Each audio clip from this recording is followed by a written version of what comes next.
CM Dhami ने tweet कर केदारनाथ धाम यात्रा पर लगाई रोक। भारी बारिश के कारण चार धाम यात्रा पर अगले आदेश तक रहेगी रोक। सीएम ने कांवड़ मेले पर अधिकारियों संघ की बैठक। आवंटित बजट में कमी नहीं करने के निर्देश। सीएम ने की तैयारियों की समीक्षा।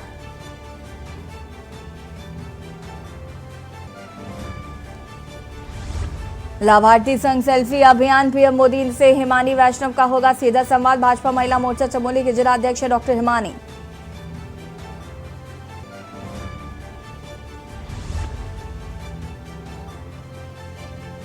दून चिड़ियाघर गुलजार से हुआ गुलजार, शावकों से हुआ गुलजार। पर्यटकों को लुभाने के लिए तैयार दो नन्हे शावक। जो प्रशासन रख रहा दोनों शावकों का ख्याल।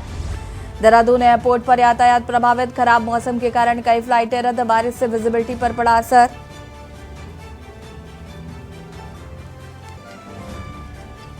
उत्तराखंड में 4 दिन तक भारी बारिश का ऑरेंज अलर्ट। पहाड़ी इलाकों में बिजली के साथ भूस्खलन की चेतावनी। बारिश से कई सड़कें हुई बंद। आप देख रहे हैं के न्यूज़, खबरों का सारथी। नमस्कार, खबर उत्तराखंड में आप सभी का स्वागत है। मैं हूं आपके साथ यशी शुक्ला। काशी दौरे पर है मुख्यमंत्री सीएम धामी। आपको बता दें कि अरोमा पार्क का करेंगे भूमि पूजन। बड़ी खबर आपको बता रहे हैं। काशी दौरे पर है सीएम धामी। आवंटित भूखंडों का भौतिक नियंत्रण करेंगे।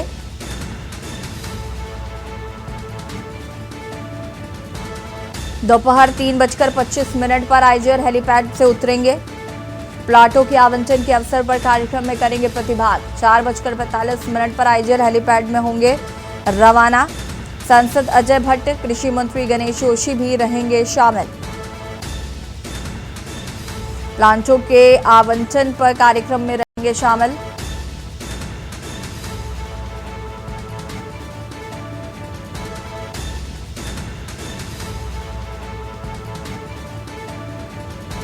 काशीपुर दौरे पर मुख्यमंत्री पुष्कर सिंह धामी।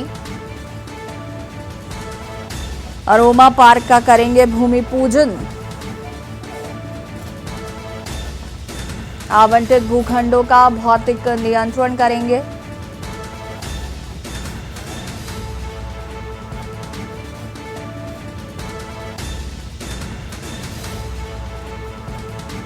दोपहर 3:25 पर आईजीएल पहुंचेंगे। हेलीपैड उतरेगा। प्लांटों के आवंटन के अवसर पर कार्यक्रम आयोजित किया गया है, जिसमें प्रतिभाग करेंगे मुख्यमंत्री पुष्कर सिंह धामी।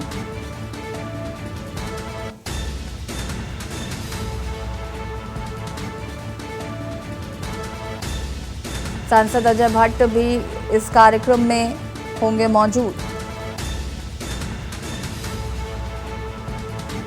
अरोमा पार्क का करेंगे भूमि पूजन। काशीपुर से खबर आपको बता रहे हैं।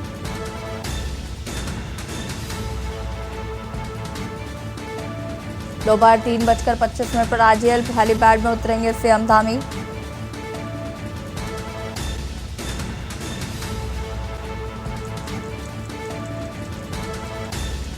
प्लांटों के आवंटन के अवसर पर कार्यक्रम में करेंगे प्रतिभाग।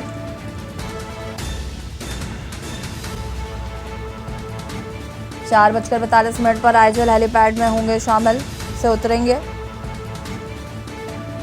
सांसद अजय भट्ट और कृषि मंत्री भी इस कार्यक्रम में होंगे शामिल।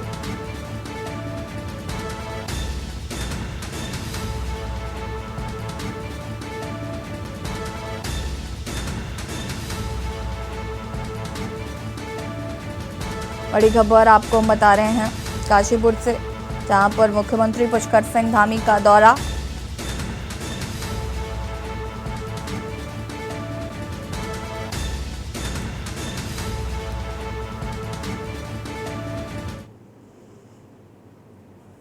नैनीताल में सुबह से हो रही बारिश के चलते नगर में हांडी बांडी के समीप हुए भूस्खलन में पंगुट, सौड़, बांसी व अन्य ग्रामीण क्षेत्रों को नैनीताल मुख्यालय से जोड़ने वाली सड़क धंसने के यातायात पूरी तरीके से ठप हो गया है। सुबह हुए भूस्खलन से 10 मीटर सड़क का हिस्सा खाई में समा गया और मार्ग के धंसने से पेयजल लाइन का एक हिस्सा टूटकर खाई में समा गया है। तो वहीं मार्ग बाधित होने से ग्रामीण क्षेत्रों के लोगों को काफी परेशानियां उठानी पड़ रही हैं। सुरक्षा के मद्देनजर मार्ग पर बैरिकेडिंग कर आवाजाही को रोका गया है। आपको बता दें कि इस सड़क मार्ग से रोजाना कई ग्रामीण क्षेत्र से स्कूली बच्चे और लोग रोजमर्रा की जरूरतों का सामान खरीदने नैनीताल आते हैं और सरोवर नगरी को आते हैं। वहीं मौके पर लोक निर्माण के अधिकारियों का कहना है कि भूस्खलन क्षेत्र का एस्टीमेट बनाकर जल्द से जल्द इसमें काम शुरू कर दिया जाएगा।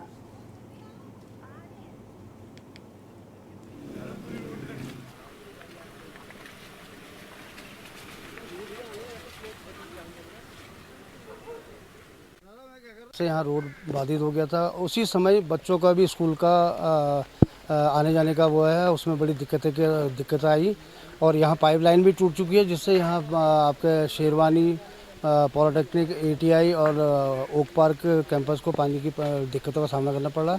मैंने PWD में पहले भी लेटर दे चुका हूँ कि इसमें एक नाली बना दी जाए, जिससे पानी यहाँ नहीं रुके, और ये पानी रुकने के कारण ही ये रोड जो है ध्वस्त हो गई।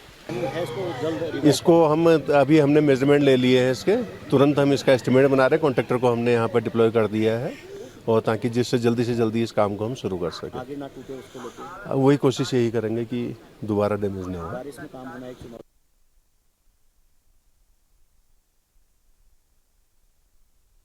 फैक्ट्री में ठेकेदार का एक कर्मचारी कोयले की ढांग के नीचे दबने से उसकी मौत हो गई। घटना से नाराज परिजनों ने टायर फैक्ट्री के बाहर जमकर हंगामा किया है। परिजनों ने 50 लाख का आर्थिक मुआवजा, बालिग होने पर बेटे को नौकरी व हर महीने गुजारा भत्ता दिए जाने की मांग को लेकर धरने पर बैठ गए हैं। वहीं अखौड़ा खुर्द गांव निवासी रमेश का 26 वर्षीय बेटा सोनित लक्सर की टायर फैक्ट्री में ठेकेदार के पास काम करता था, जहां पर रोजमर्रा की तरह फैक्ट्री में अपने काम पर गया था। बताया जाता है कि काम करते समय अचानक गिरी कोयले की ढांग के नीचे सोनित दब गया और इस बीच मौके पर मौजूद फैक्ट्री के कर्मचारी संदीप सिन्हा ने उसे बचाने की कोशिश की, लेकिन वो बेहोश हो गया। अन्य कर्मचारियों ने एम्बुलेंस के माध्यम से हरिद्वार भूमानंद अस्पताल लेकर पहुंचे, जहां पर डॉक्टरों ने उसे मृत घोषित कर दिया। इसके देखो, हमारे परिवार में बेचारा बहुत ही गरीब है, पहले से ही गरीब हो। 8 घंटे की ड्यूटी करता था, जब अपने बच्चों को पता नहीं कैसे पाल रहा था। माँ बाप भी उसके ही, पत्नी उसकी हमेशा बीमार रहे हो। मेरी तो डिमांड ये है, देखो कितना आदमी कंपनी का यहाँ अंदर काम करता होगा, कम से कम कहना कितना लाख आदमी करता होगा कि एक आदमी की 40,000 रुपये से तनख्वाह किसी की कम नहीं है, किसी भी की कम नहीं है। अगर उनकी तनख्वाह में से 100 रुपये भी काटा तो कितना पैसा निकलेगा? तो ज़्यादा भी नहीं तो 25,000 रुपये महीना बहू के आने चाहिए हर महीने, और पूरा इन बच्चों का भविष्य चाह रहा। भीम आर्मी इस पूरे प्रकरण में ये भूमिका निभा रही है कि हम परिवार के साथ हैं। जो भी परिवार का ये बच्चा गया है, उस परिवार के साथ हैं, उनके दुख में दुख व्यक्त करते हैं हम अपना, और हम चाहते हैं कि परिवार की आर्थिक मदद की जाए। कंपनी बेस पे जो भी कंपनी का जो मैनेजमेंट है, उस मैनेजमेंट के आधार पर इनकी पूरी मदद की जाए। ये आज दिन में सूचना मिली थी कि JK फैक्ट्री में एक मजदूर की मृत्यु हो गई बॉयलर में गिरने से। तो उस संबंध में लोगों द्वारा काफ़ी हंगामा किया गया और दोनों थानों का जो है पुलिस बल वहाँ पर भेजा गया, लेकिन उसमें जो मैनेजमेंट है और जो पीड़ित पक्ष के परिवारजन थे, उनके बीच में बैठ के आपसी कुछ शर्तों पर समझौता हो गया है और मामला शांत हो गया। पुलिस बल वहाँ से हटा लिया गया। टिहरी के नरेंद्रनगर में आयोजित G20 इंफ्रास्ट्रक्चर वर्किंग ग्रुप की बैठक में सीएम पुष्कर सिंह धामी ने शिरकत की और कार्यक्रम को संबोधित करते हुए सीएम धामी ने कहा कि G20 इंफ्रास्ट्रक्चर वर्किंग ग्रुप द्वारा नरेंद्रनगर ऋषिकेश में किए गए मंथन से जो अमृत निकलेगा वो पॉलिसी और इम्प्लीमेंटेशन के बीच के गैप को कम करने में भी सहायक सिद्ध होगा। बैठकों में जो अनुभव तथा विचार साझा किए जा रहे हैं वो समस्त वैश्विक मानवता के कल्याण, विकास और समृद्धि के मार्ग को मजबूत करेंगे। इससे वसुधैव कुटुंबकम की भावना को अधिक मजबूत करेंगे। वहीं मुख्यमंत्री धामी ने अंग्रेजी में भाषण देते हुए कहा कि पर्वतीय भौगोलिक परिस्थिति वाले राज्य का आधारभूत ढांचा मैदानी इलाकों की अपेक्षा अधिक कठिन होता है, क्योंकि पहाड़ी राज्य की इकोलॉजी और इकोनॉमी दोनों ही प्राकृतिक संसाधनों पर निर्भर रहती है।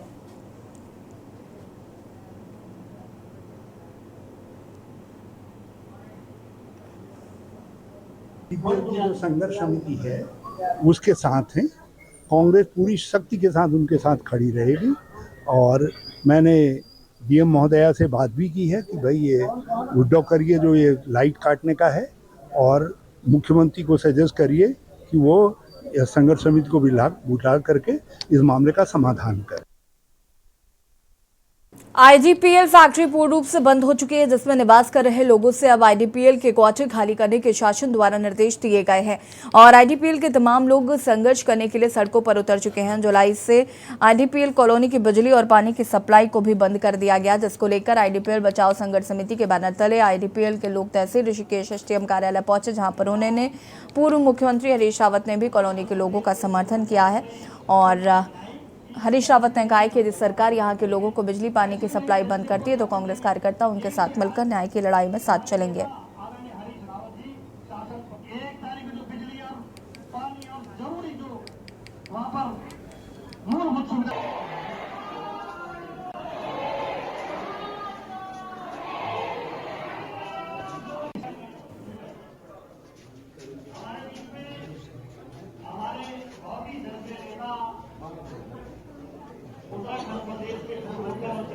सहमति बनाई कि तहसील में ही हम धरना प्रदर्शन करेंगे, तहसील में ही एसडीएम को ज्ञापन देंगे। यहीं से आज हमारे नेता आदरणीय हरीश रावत जी शासन सीपीएल की जो संघर्ष समिति है उसके साथ हैं। कांग्रेस पूरी शक्ति के साथ उनके साथ खड़ी रहेगी और मैंने डीएम महोदया से बात भी की है कि भाई ये विड्रॉ करिए जो ये लाइट काटने का है और मुख्यमंत्री को सजेस्ट करिए कि वो संघर्ष समिति को बुला करके इस मामले का समाधान करें। खबर अक्सर से जहां सरकारी गन्ना समिति कार्यालय पहुंचे किसानों में नाराजगी देखने को मिल रही है। किसानों को खपत से भी कम यूरिया खाद गन्ना समिति से मिल रहा है, जिसके कारण उन्हें खेती करने में परेशानी झेलनी पड़ी और गन्ने की फसल खराब होने का डर सताने लगा है। सहकारी गन्ना समिति द्वारा किसानों को पर्याप्त मात्रा में यूरिया खाद नहीं उपलब्ध कराया जा रहा। सुबह गन्ना समिति के बाहर बड़ी संख्या में किसान खाद लेने पहुंचे, लेकिन पर्याप्त मात्रा में खाद नहीं मिलने से किसानों में खासी नाराजगी देखने को मिली। किसानों को खेतों में खड़ी गन्ने और धान की फसल खराब होने का डर भी सताने लगा है। वे अधिकारी बता रहे हैं कि 10,000 कट्टों की डिमांड भेजी गई थी, लेकिन 8,000 खाद के कट्टे ही गन्ना समिति के पास आए हैं, जिसके चलते किसानों को पर्याप्त मात्रा में यूरिया खाद उपलब्ध नहीं हो पा रही।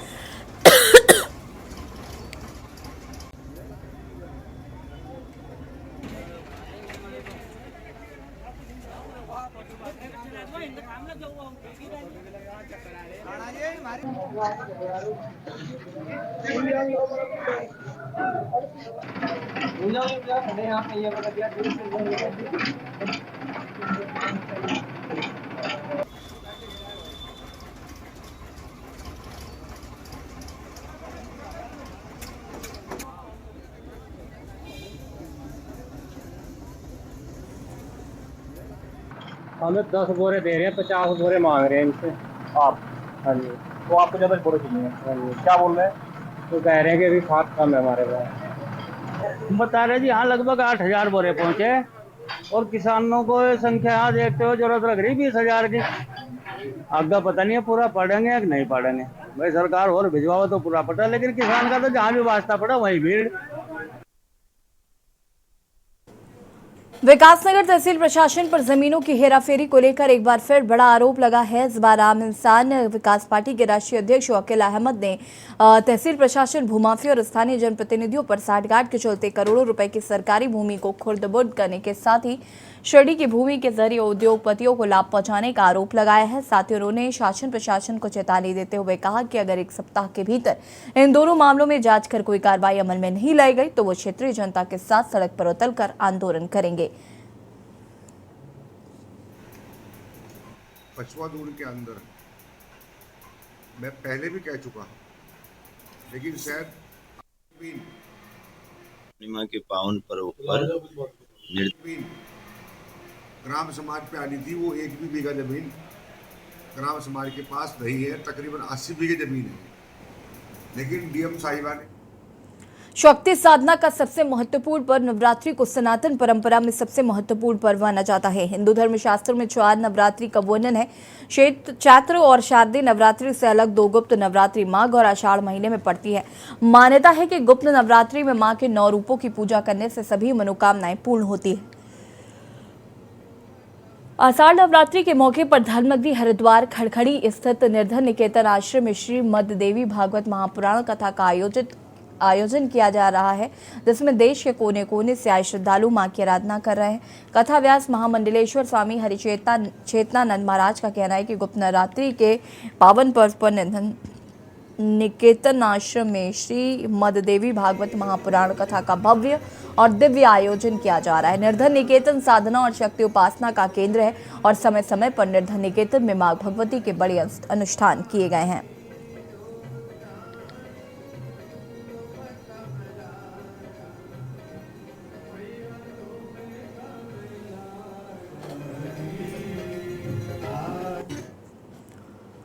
उत्तराखंड भाजपा ने गढ़वाल, टिहरी, अल्मोड़ा और नैनीताल लोकसभा क्षेत्रों में प्रस्तावित अपनी रैलियां स्थगित कर दी हैं। राज्य में मौसम खराब रहने की आशंका को इसका कारण बताया गया है।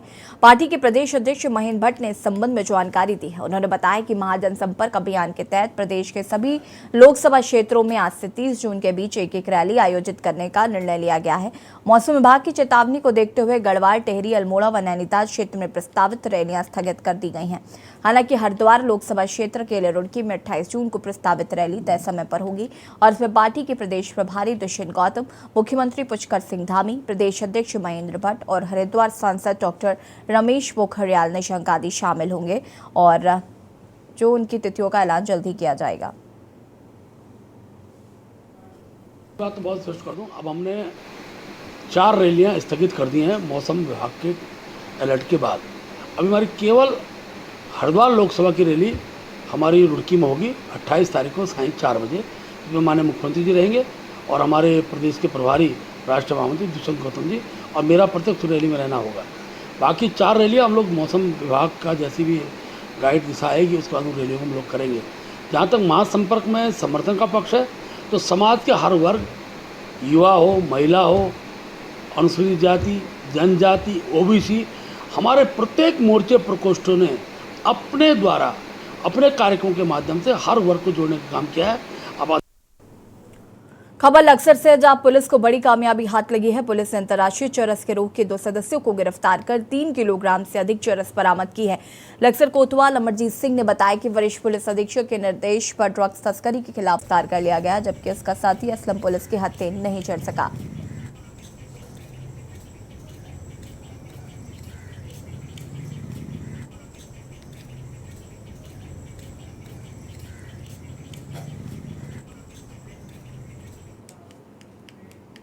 और यहाँ रुकेंगे छोटे से ब्रेक के लिए, जो हाजिर होते हैं। आप देख रहे हैं के न्यूज, खबरों का सारथी। ब्रेक के बाद एक बार फिर से आप सभी का स्वागत है। आईडीपीएल फैक्ट्री पूर्ण रूप से बंद हो चुकी है, जिसमें निवास कर रहे लोगों से अब आईडीपीएल के क्वार्टर खाली करने के शासन द्वारा निर्देश दिए गए हैं, जिस पर आईडीपीएल के तमाम लोग संघर्ष करने के लिए सड़कों पर उतर चुके हैं। 1 जुलाई से आईडीपीएल कॉलोनी की बिजली और पानी की सप्लाई बंद की जाएगी, जिसको लेकर आईडीपीएल बचाव संघर्ष समिति के बैनर तले आईडीपीएल के लोग तहसील ऋषिकेश एसडीएम कार्यालय पहुंचे, जहां पर पूर्व मुख्यमंत्री हरीश रावत ने भी कॉलोनी के लोगों का समर्थन किया है। हरीश रावत ने कहा कि यदि सरकार यहां के लोगों की बिजली पानी की सप्लाई बंद करती है तो कांग्रेस कार्यकर्ता उनके साथ मिलकर न्याय की लड़ाई में साथ चलेंगे।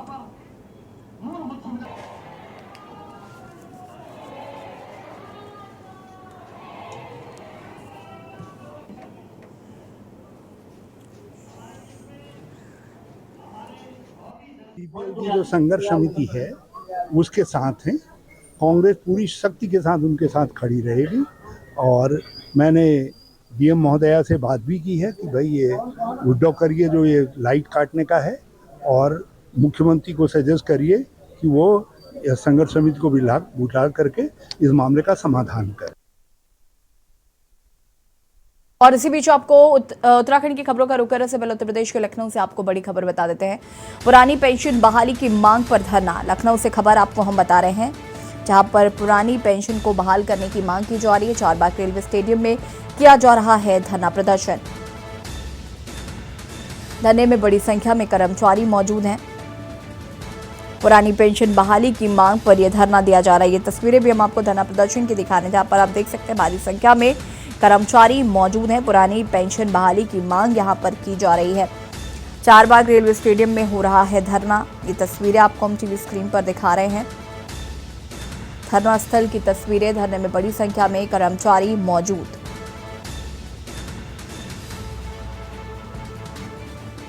पुरानी पेंशन बहाली की मांग पर किया जा रहा है धरना प्रदर्शन।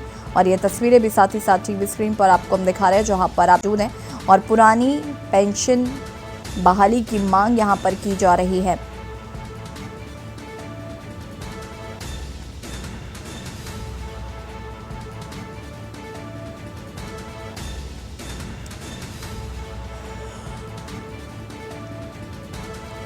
लखनऊ से खबर, पुरानी पेंशन बहाली की मांग पर धरना प्रदर्शन किया जा रहा है।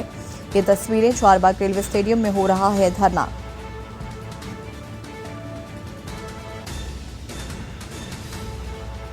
और इसी खबर पर ज्यादा जानकारी के लिए संवाददाता सतीश संगम हमारे साथ लाइव जुड़ चुके हैं। सतीश, क्या कुछ जानकारी है? धरना स्थल पर हम देख रहे हैं काफी संख्या में जो कर्मचारी हैं वो मौजूद हैं, मांगों को लेकर धरना प्रदर्शन कर रहे हैं। क्या कुछ जानकारी है पहले तो इस धरने को लेकर? बिल्कुल, आप देखिए कि तय समय पर प्रोटेस्ट शुरू हो गया है जो पुरानी पेंशन बहाली को लेकर। चारबाग रेलवे स्टेडियम के आसपास में आप देखें कि इतनी ट्रैफिक लगी हुई है, लेकिन जो मांग को लेकर लंबी समय से कवायद लगाई जा रही थी प्रोटेस्ट का, वो यहाँ पर देखने को मिल रहा है। इससे पहले भी कई बार ये आंदोलन के जरिए इन्होंने अपनी मांग उठाई थी, लेकिन आज बड़ी संख्या में जो एक तरह से कर्मचारी हैं अलग अलग विभाग की, रेलवे विभाग की हो या शिक्षक की हो या फिर अलग डिपार्टमेंट की हो, वो सब यहाँ पर इकट्ठा हुए हैं। इसमें केंद्र सरकार से ताल्लुक रखने वाले कर्मचारी हों या प्रदेश सरकार से ताल्लुक रखने वाले कर्मचारी हैं, सभी यहाँ पर धरने में शामिल हैं। इसके जरिए कहीं न कहीं एक तरह से केंद्र सरकार को ये संदेश देना चाह रहे हैं कि अगर पुरानी पेंशन को बहाल नहीं किया गया तो आने वाले समय में मुसीबत बढ़ सकती है। यानी साफ तौर से संकेत है कहीं न कहीं लोकसभा चुनाव को लेकर, यानी लोकसभा चुनाव से पहले इस तरह का बड़ा आंदोलन कहीं न कहीं ये बड़ा संदेश भी जा रहा है कि इससे कहीं न कहीं इम्पैक्ट पड़ सकता है चुनाव पर। हालांकि चुनाव से पहले जो संगठन के पदाधिकारी थे, इन्होंने साफ किया है कि जो अलग अलग स्टेट में पुरानी पेंशन बहाल की गई है, उसके बाद ही वहाँ स्टेट में सरकार बनी। इसमें आप देखें कि उन्होंने साफ तौर से कहा है कि 8 ऐसे स्टेट हैं जहां पर पुरानी पेंशन को बहाल कर दिया गया है, यानी कि वहां पे नई तरीके से सरकार का गठन हुआ है। कई ऐसे स्टेट में भी इसको मांग को लिया जा रहा है, लेकिन मुख्य रूप से यहाँ पर जो आंदोलनकर्मी हैं जो इसमें शामिल हुए हैं वो सीधे केंद्र सरकार से टकराव के तौर पर देख रहे हैं। यानी कि केंद्र सरकार से सीधे तौर पे इनका आह्वान है कि अगर हमारी मांग को अगर अमल नहीं किया गया तो आने वाले समय में दिक्कत भी हो सकती है। बहरहाल जो सुबह यानी कि जो बताया जा रहा था 12 बजे से प्रोटेस्ट में शामिल होने के लिए, उसमें आप देखेंगे रेलवे स्टेशन में भी बड़ी संख्या में लोग वहाँ पे मौजूद हैं। इसके अलावा स्टेडियम के आसपास में भी बड़ी संख्या में लोग मौजूद हैं। तो जाहिर सी बात इसके जरिए ने कहीं न कहीं बड़ा संदेश एक तरह दिया जा रहा है। जी बिल्कुल, आपने यहाँ पर इन लोगों से बात करने की कोशिश की है क्या? किसी तरीके का कोई आश्वासन दिया गया है अभी? क्योंकि जिस तरीके से यहाँ पर सारे कर्मचारी एक साथ एकजुटता के साथ है, लोकसभा के चुनाव में जैसे आपने बताया कि ये सीधे केंद्र से लड़ाई लड़ने के मूड में है, तो इनसे बातचीत करने की कोशिश की कि कैसे इस तरीके से धरना आगे क्या जारी रहेगा? बिल्कुल, आप देखिए कि इससे पहले जब मेरी बात हुई थी कर्मचारी जो संघ हैं, पदाधिकारी हैं, तो उन्होंने साफ किया है कि अगर अभी मांग को एक तरह सांकेतिक तौर पे अभी है ये आंदोलन, अगर हमारी मांग को अमल नहीं किया गया तो इससे बड़ा आंदोलन किया जाएगा। ये आंदोलन बताया जा रहा है कि दिल्ली में किया जाएगा। तो यानी संकेत साफ तौर पे है कि प्रदेश की राजधानी लखनऊ होते हुए ये आंदोलन कहीं न कहीं दिल्ली की तरफ भी कुछ कर सकता है आने वाले समय में। लेकिन बहरहाल इससे पहले की एक तरह से चेतावनी के तौर पर भी देखा जा रहा है। ऐसे में सरकार को भी इस पर कहीं न कहीं अमल करना चाहिए कि ये न केवल अब की मामला है, बल्कि पिछले कई सालों से पुरानी पेंशन बहाली की मांग को लेकर कर्मचारी आंदोलन करते रहे। राजधानी के कई क्षेत्रों में हमने देखा, पुराने समय में भी इसको लेकर आंदोलन करते रहे। आज जो एक तरह से आह्वान किया गया था, इसमें केंद्र और प्रदेश सरकार के जो कर्मचारी शामिल हैं इसमें, और इसमें सेवानिवृत्त भी कर्मचारी शामिल हैं जो उनकी पेंशन रुकी है 2005 के बाद से जिनकी भी ज्वाइनिंग हुई है, उनको साफ तौर से इसलिए निकाला है कि उनको 2005 के बाद से उनको पेंशन नहीं दी जाएगी। लेकिन उसके पहले वालों की इस तरह की व्यवस्था है। लेकिन आने वाली पीढ़ी को लेकर कहीं न कहीं एक संकेत है कि आने वाली पीढ़ी अगर एक तरह से नौकरी करती है सरकार के अधीन करती है केंद्र या प्रदेश सरकार में, तो उनकी जीविका के तौर पे जब रिटायर होंगे तो कैसे चलेगा? यानी कि जो पेंशन है उसको पूरी तरह से बहाल किया जाए और उनका लाभ सीधे तौर पे कर्मचारियों को। ठीक है सतीश, बहुत बहुत शुक्रिया आपका तमाम जानकारी के लिए। और बता दें कि पुरानी पेंशन बहाली की मांग पर यह धरना प्रदर्शन जारी है और ये तस्वीरें आपको हम टीवी स्क्रीन पर दिखा रहे हैं, जहां पर आप देख सकते हैं भारी संख्या में कर्मचारी अपनी मांगों को लेकर यहाँ पर डटे हुए हैं।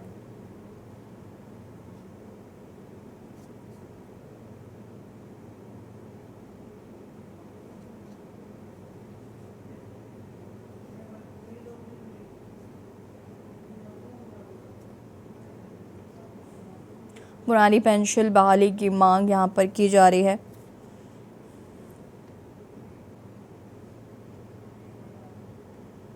खबर उत्तराखंड में फिलहाल उतना ही। देखते रहिए के न्यूज़ इंडिया। नमस्कार।